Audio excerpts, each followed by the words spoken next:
السلام علیکم یا صاحب العصر والزمان۔ رمضان میں گناہ پہلے سے زیادہ ہوتے ہیں؟ اب دیکھ لیں، اس کا موازنہ کر دیں۔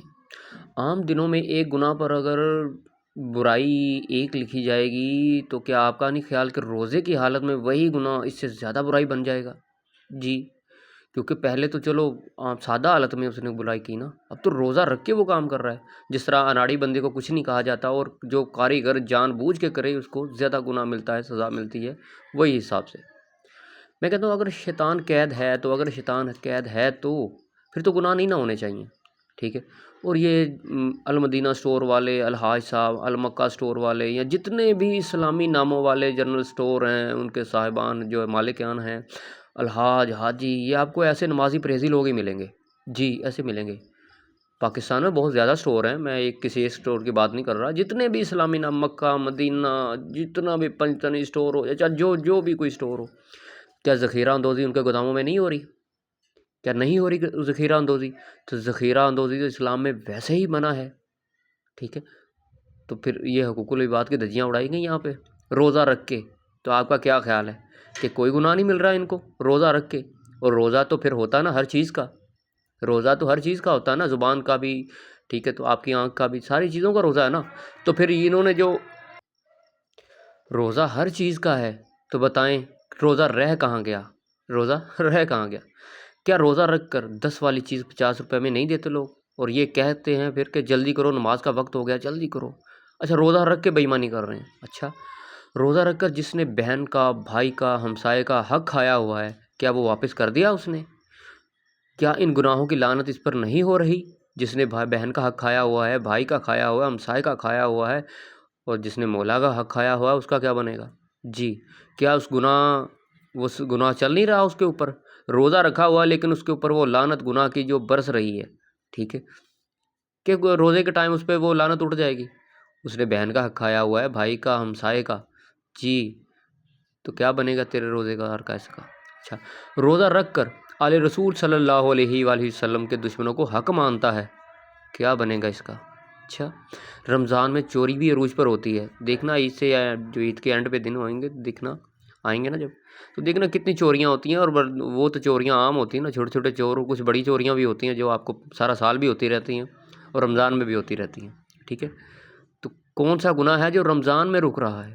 حقوق العباد کی دھجیاں اڑائی جاتی ہیں، حقوق العباد کی مہنگائی کی صورت میں، جی، کیا ہوا؟ وہ کہتے ہیں نا، بس میں نے ایک گناہ دیکھا ہے کہ اس پہ تھوڑا سا کنٹرول ہوتا ہے، اس پہ وہ بھی بظاہر کنٹرول ہوتا ہے، کہ لوگ کہتے ہیں جی رمضان میں صرف زنا سے بچنے کی کوشش کی جائے یا کچھ ایسی گندی باتوں سے بچنے کی کوشش کی جائے، باقی سب کچھ ہوتا ہے، اور ان کو وہ بھی نہیں پتہ کہ وہ جس چیز سے بچنے کی کوشش کر رہے ہیں وہ آگے سے زیادہ ہو رہا ہے، ان کو یہ بھی نہیں پتہ۔ بات سمجھ میں؟ اگر شیطان قید ہے تو دیکھیں، عام دنوں میں 10 والی چیز جو ہے وہ 10 کی اگر بک رہی ہے تو تب شیطان کھلا ہوتا ہے اور غریب انسان سکون میں ہوتا ہے، لیکن جب شیطان کو قید کر دیا جائے اور غریب آدمی کے بس سے باہر اوپر چلی جاتی ہے، اس کی زندگی عجیب بن جاتی ہے، مطلب مہنگائی کی صورت میں۔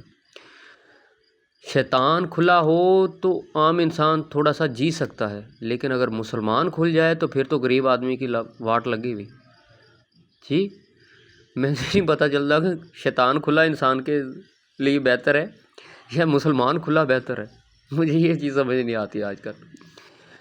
تو لوگ کہتے ہیں کہ بس زیادہ سے زیادہ کس سے بچنے کی کوشش کرتے ہیں؟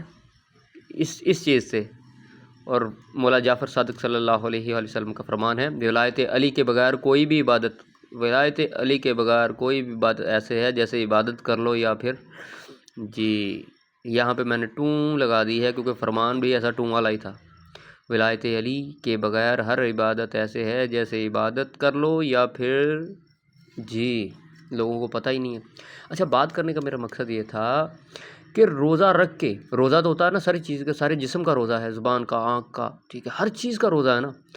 روزہ جب ایک تو روزہ رکھ لیا، اوپر سے روزے کی بے حرمتی، یہ تو گناہ ڈبل نہیں بنے گا یا ڈبل سے زیادہ نہیں بنے گا؟ ایک تو نے روزہ پہلے عام دنوں میں تو چلو گناہ کیے ہی کیے، ایک روزہ رکھ کے پھر وہی گناہ رپیٹ کر رہا ہے بندہ، تو کیا بنے گا اس کا؟ جی، ذخیرہ اندوزی بھی کی ہے، 10 والی چیز 50 میں بھی دی ہے اور 2 نمبر بھی دی ہے، ٹھیک ہے، اور یہ تو اکثر ہوتا رہتا ہے، اور چوریاں بھی عروج پہ ہیں، حقوق العباد کی بھی دھجیاں اڑائی جا رہی ہیں، ٹھیک ہے۔ اور رہ گئی بات صرف اس کی، اور یہ تو پھر مولا کا یہ فرمان پڑھیں، پھر آپ کو سمجھ آئے گی۔ میں نے جان کے تھوڑا سا چھپا دیا ہے کیونکہ سب کو ہضم نہیں ہونا تھا، تو بات سمجھ میں۔ روزے کی حالت میں یہ گناہ ہو رہے ہیں، اور جان بوجھ کر ہو رہے ہیں، جان بوجھ کر ہو رہے ہیں جی۔ تو کون کہتا ہے جی رمضان میں گناہ نہیں ہوتے؟ رمضان میں نیکیاں نیکیاں ہوتی ہیں، ہاں نیکیاں اسی کے لیے ہوتی ہیں جو ان چیزوں سے بچ جاتا ہے، نیکیاں تو اس کے لیے ہیں۔ اور جو روزہ رکھ کے یہ کر رہا وہ تو زیادہ اللہ کے غضب کو دعوت دے رہا ہے۔ ایک تو نے روزہ نہیں رکھا، ایک تو روزہ رکھ کے پھر جو ہے کہ وہ بس بات وہی آ گئی نا، کچھ روزے دار ایسے ہوتے ہیں کہ ان کو سوائے بھوک اور پیاس کے کچھ ملتا ہی نہیں ہے، اور یہ سوائے بھوک اور پیاس والی اور اس کے علاوہ کوئی چیز ہی نہیں ہے۔ روزہ کس لیے رکھنا تھا؟ کہ تمہیں غریبوں کا احساس ہو، تمہیں صبر آئے، تمہیں احساس ہو کہ جو جس کو کھانا نہیں ملتا وہ کیا مطلب ان کے اوپر کیا گزرتی ہے، ٹھیک ہے، مطلب کسی چیز کو اندر سے محسوس کیا جائے۔ لیکن تم نے روزہ رکھ کے بھی ذخیرہ اندوزی کی، روزہ رکھ کے بھی لوگوں کا حق کھایا، روزہ رکھ کے بھی دشمنی بہن بھائیوں کا حق کھایا، روزہ رکھ کے بھی آل رسول صلی اللہ علیہ وآلہ وسلم کے دشمنوں کو حق مانتا رہا، چوری کرتا رہا، حقوق العباد کے دھجیاں اڑاتا رہا، ٹھیک ہے۔ تو کیا سمجھتا ہے کہ یہ سب سے بڑا گناہ نہیں ہے جس سے تم بچ رہے ہو؟ یہ سب سے بڑا گناہ تو نہیں ہے۔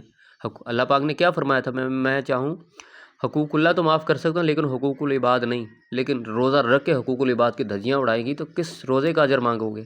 جی، کس روزے کا اجر مانگو گے؟ اجر کے ساتھ میں تمہیں پتہ چلے گا اس کے علاوہ جرمانہ پڑ گیا روزے کا۔ بات سمجھ میں آئی ہے؟ بس یہ کہانی سنی تھی جی۔ گناہ کم ہو جاتے ہیں اس میں، رمضان میں کم ہو جاتے ہیں، لیکن مجھے تو پہلے سے بھی زیادہ ڈھیر نظر آئے گناہوں کے۔ اگر میں کہیں غلط ہوں تو مہربانی مجھے گائیڈ کر دیں۔ باقی مولا کا فرمان ہے، خود ہی پڑھ لیں، کہیں آپ کو نظر آ جائے گا یہ فرمان۔ حب علی رحمت اللہ، بغض علی لعنت اللہ بیش۔